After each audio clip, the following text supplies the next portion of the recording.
Okay dear, I think यहाँ तक आपको क्लियर हो गया होगा। आगे देखते हैं।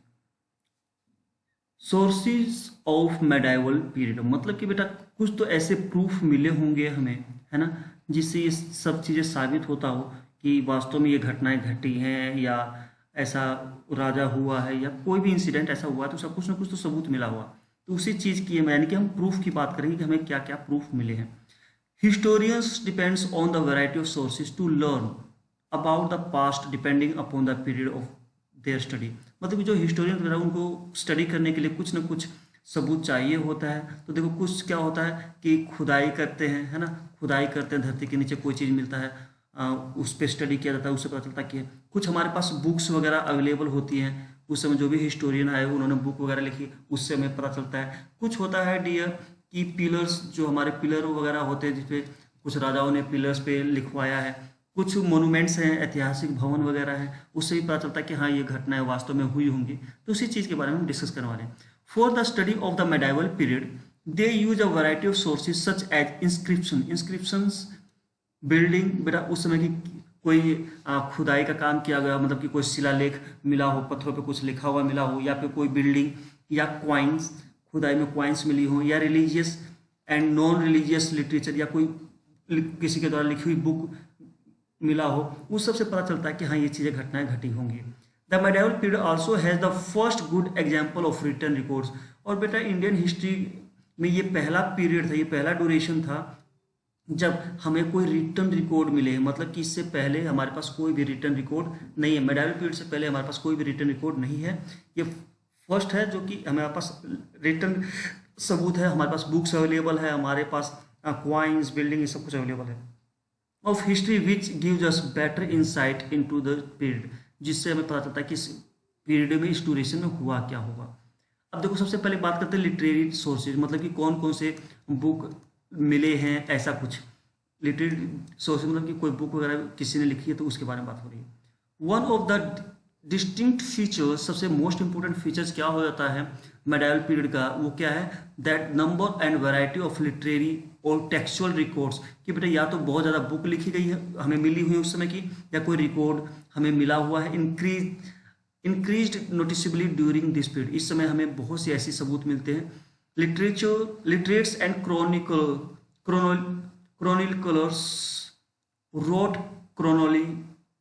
क्रोनोलिक्स ऑफ रूलर्स, मतलब कि जो उस समय ये लिखने वाले थे, जो पढ़े लिखे थे, जो क्रोनोलॉजी की स्टडी करते हैं। क्रोनोलॉजी क्या होता है डियर, कि एक कि भाई 1600 में क्या हुआ होगा, 1600 से 1610 तक क्या हुआ होगा, तो ये जो टाइम टू टाइम ये स्टडी करते हैं इसको क्रोनोलॉजिकल बोलते हैं।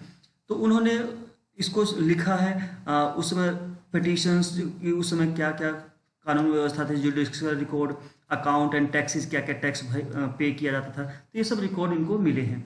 The teachings of cents, teaching होता है डियर गुड थॉट्स कह सकते हो, यानी कि मोरल वैल्यू की, जो साधु जो लोग ऑफ सेंट्स या ट्रेडर्स, जो भी व्यापारी या जो भी यहाँ पे महान पुरुष हुए, उन्होंने जो अपनी स्पीच दी है, जो अपनी अच्छी बातें बताई, उसकी भी हमें रिटर्न रिकॉर्ड मिले हुए हैं। ट्रांजैक्शन वर ऑल्सो रिकॉर्ड, मतलब कि ट्रेडर द्वारा और कोई ट्रांजैक्शन लेन देन हुआ उसका भी हमें रिकॉर्ड मिला हुआ है ऑन दीज पेपर्स, वो पेपर पे हमें मिले हुए हैं। Earlier manuscripts were collected only by a wealth people ruler, monasteries and the temples और स्टोर्ड इन आर्चिव। तो बेसिकली क्या कि मैन्युस्क्रिप्ट या हमें कोई टेम्पल या ऐसा कुछ जो उस समय अवेलेबल थी उसका हमने खुदाई किया, बुक मिली उस पर वर्कआउट किया, क्वाइन मिले उस पर वर्कआउट किया, तो ये सब क्या थे, लिटरेरी सोर्सेज थे उस समय के लिए।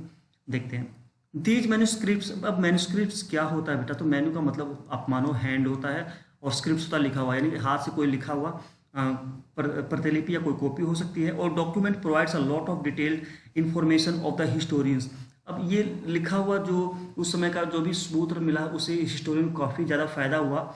However historians have to be very careful while using this old manuscripts, क्योंकि ये पेपर बहुत पुराने थे तो इसको बहुत ध्यान से स्टडी करना होता है। Since there was no printing press on though, क्योंकि उस समय तो कोई प्रिंटिंग प्रेस होता नहीं था, ऐसे कागज भी नहीं होते थे, तो किस पे लिखते थे, scribers copy manuscript by hand. As scribers copy manuscripts they introduce a small changes unknowingly. अब हुआ क्या कि भाई उन्होंने कुछ न कुछ लिखना शुरू किया, उसे धीरे धीरे परिवर्तन आना शुरू हुआ। And there is a possibility that these small changes went to increase generation after generation, और फिर धीरे धीरे समय के साथ बदलाव होते चले गए। To such an extent that the manuscripts were on the same text became the subsequentially different from one another. मतलब कहने का पूरे का मतलब ये है डियर कि हमें इस समय में कुछ रिटर्न रिकॉर्ड मिले हैं जिससे हमें पता चलता कि हाँ मेडाइवल पीरियड में ये सब चीज़ें हुआ होगा। The medieval chronicles were written by the contemporary authors. अब बेटा कंटेम्प्रेरी ऑथर्स क्या होते हैं, मान लो कि कोई राजा है, उसके दरबार में कोई ना कोई लेखक या लॉरिएट राजकवि होता ही होगा, तो वो राजा के गुणगान में कुछ ना कुछ तो लिखता ही होगा। हु वर आइदर कोर्ट, चाहे वो कोर्ट में हो या फिर फ्रीलांसर या कोई व्यापारी हो सकते हैं, कोई ट्रेडर हो सकते हैं। Some of them came to traveller, कुछ लोग यहाँ यात्रा करने आए हो, उन्होंने इंडिया के बारे में कुछ लिखा हो। मतलब कि हर कोई कुछ ना कुछ अपनी ऑटोबायोग्राफी या कोई ना कोई डायरी तो उस समय मेंटेन करता होगा, तो ये वही रिकॉर्ड हमें प्राप्त हुए। Such writing have their own advantages and disadvantages. अभी कुछ इसके फायदे हैं तो कुछ नुकसान भी है। Writer had their own prejudice and bases, क्योंकि जो भी लिखता है अपनी डायरी में वो अपने हिसाब से लिखता है, क्या सही है क्या गलत है वो तो अपना पक्ष रखता है, तो इससे कुछ फायदे हैं कुछ नुकसान भी है। तो अब बेटा आगे एक लिस्ट है जो कि ये पता चलेगा कि किस समय कौन ट्रेडर्स यहाँ आया था, उसने क्या लिखा था। तो सबसे पहले कि अगर हम बात करें डियर, तो देखो अगर हम बात करें तो 712 में सबसे पहले आया था मीर कासिम। हमने पहले सॉरी मोहम्मद बिन कासिम आया था, कासिम। और इसके साथ 3 स्कॉलर आए थे, हिस्टोरियन आए थे।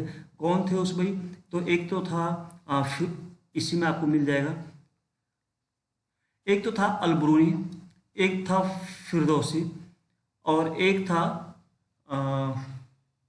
अलबरूनी, फिरदौसी, और एक उसने बहुत अच्छी, उसने इंडिया को सोने की चिड़िया कहा था। तो ये क्वेश्चन भी आता है कि भाई कौन था ऐसा जिसने इंडिया को सोने की चिड़िया कहा था। तो एक था उत्बी, इसमें उत्बी शायद नहीं लिखा है, तो इसमें आप लिख लो उत्बी। अब उत्बी कौन था भाई, तो उत्बी जो था ये मोहम्मद गजनी के समय में आया था, और इसने लिखा था भाई एक बुक लिखी थी किताबुल यामिनी, इसमें शायद है या नहीं है, किताबुल यामिनी, इसको लिख लेना बेटा, इंपॉर्टेंट है किताबुल यामिनी। तो बेटा ये एक इम्पोर्टेंट ये भी हो जाता है कि वो कौन था फर्स्ट जिसने इसको इंडिया को गोल्डन स्पैरो कहा था। इसको यहाँ पे लिख लेना चाहिए, India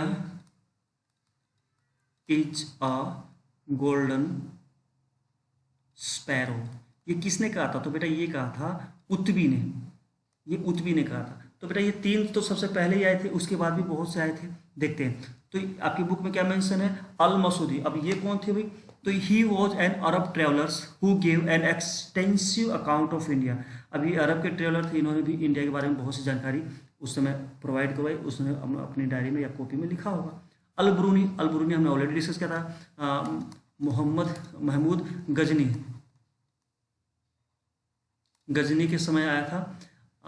he came to India along with, देखो महमूद गजनी आ ही गया, Ghazni. He travelled all over the पूरे इंडिया की इन्होंने सैर की, और फिर उन्होंने एक किताब लिखी थी तहकीक हिंद।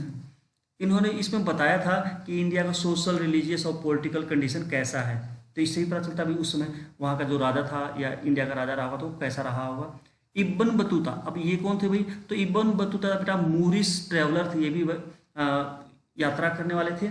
इन्होंने जब इंडिया की यात्रा की तो उस समय मोहम्मद बिन तुगलक यहाँ पे राजा था, MBT मोहम्मद बिन तुगलक उस समय यहाँ राजा था। तो उस समय ये इब्न बतूता आया था। उसने एक बुक लिखी थी Rihla, throw a lots of light on the reign of Mohammad bin Tughlaq. इसने अपनी इस बुक में MBT मोहम्मद बिन तुगलक के बारे में लिखा, ये कैसे शासन करता है, यहाँ की कंडीशन क्या है, इंडिया की कंडीशन क्या है, इकोनॉमिक कंडीशन क्या है, सोशल कंडीशन क्या है। तो इस सब की जानकारी हमें उसमें मिलती है। नेक्स्ट है भाई डोमिंगोस पीज। अब ये कौन था, ये पुर्तगाली ट्रेवलर था। इसने भी ये कृष्णदेव के विजयनगर एम्पायर में आया था, जो उस समय कृष्णदेव यहाँ के राजा थे, तो उनके समय में आया था। तो उसने भी इस यहाँ के बारे में बहुत सी जानकारियाँ लिखी थी।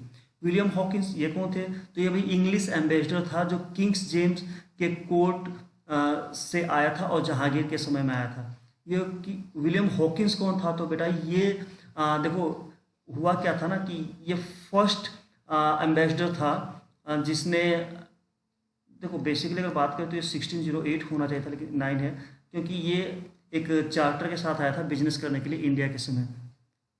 ठीक है, आगे देखते हैं। सर थॉमस रो, अब ये सर थॉमस रो कौन था भाई, तो ये भी ब्रिटिश एम्पर, सॉरी एम्पर कह रहा हूँ, ब्रिटिश एम्बेसडर था, और ये जहांगीर के समय में आया था, और ये भी बिजनेस के लिए ही आया था, तो इसने भी बहुत सी चीज़ें लिखी हैं। अब देखो बेटा ये क्या है, अब ये कुछ क्या बोलेंगे यहाँ पे, राइटर कह सकते हो इनको, कुछ राइटर्स हैं या स्कॉलर्स हैं, और ये उनकी बुक्स हैं। तो इसको आप बेसिकली सभी तो नहीं, लेकिन कुछ आपको याद कर लेना चाहिए, जैसे कि अल बरूनी तारीख हिंद, फिरदौसी ने शाहनामा लिखा था, अमीर खुसरो ने तारीख अल्लाही, उसके बाद आप बाबर का लिख सकते हो बाबरनामा, अबुल फजल ने अकबरनामा और आईने अकबरी, सूरदास ने सूर सागर, इनायत खान ने शाहजहांनामा, उत्बी ने कौन सी किताब लिखी थी, किताबुल यामिनी। तो बेटा ये सब चीज़ें आपको याद होनी चाहिए। ओके, आगे देखते हैं। तो बेटा ये तो हुआ किताब का। दूसरा हुआ खुदाई का, मतलब कि जो धरती के नीचे से हमें खुदाई में मिली, चाहे वो कोई बिल्डिंग मिली, कोई क्वाइन मिला, कोई स्पून या फोक, कुछ भी मिला हो, उसकी बात करें। Apart from the literary source, the archaeological sources are immense value in the reconstruction of the social culture and the political history of medieval India। मतलब कि आर्कियोलॉजिकल का भी बहुत इंपॉर्टेंस है। अब देखो क्या हुआ, अब यहाँ से आर्कियोलॉजिकल में हमें क्या क्या मिला, क्वाइंस, हमें यहाँ पे सबसे ज़्यादा क्या मिला, क्वाइंस मिला है, और उसके अलावा और क्या मिला होगा, देखते हो they also give just an idea of economic condition. अब यहाँ पे और क्या मिला है, monuments and painting are also important archaeological source. मतलब कहने का मेन क्या है कि हमें आर्कियोलॉजी खुदाई में क्वाइन मिला है, मोनूमेंट्स और पेंटिंग्स वगैरह कुछ उस समय की मूर्तियाँ वगैरह कुछ मिली हैं। तो बेटा ये था बेसिकली कि हमारे पास क्या क्या सबूत हैं मेडाइवल समय के। तो आई होप यहाँ तक आपको क्लियर हुआ होगा।